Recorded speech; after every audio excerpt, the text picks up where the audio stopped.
چیکار داری میکنی؟ کاتلیسی میکنم. تا وقتی بچه بودیم بزرگترا ازدواج میکردن، حالا بزرگ شدیم بچه‌ها ازدواج میکنن. خدا یک ما بر تماشا آفریدی بگو. آقا به نظر کچلوار به من میاد؟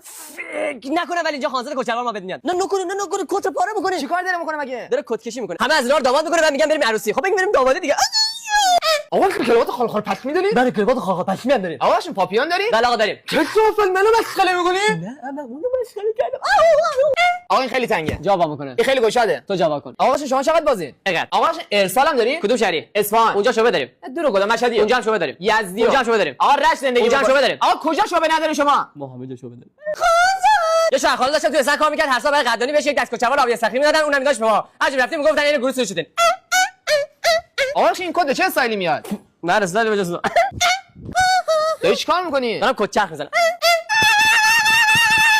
کجای دنیا یه دست کچلوار میخری روش میاد یه دونه پیراهن ببخشید یاد درو میکنم. پیراهن کفش کربن کراوات جوراب کیفور سچوار بهت میدن همش 2 تومن. جدی؟ خوشتیب‌تر از من بگو کی دیده تکنولوژی روی مار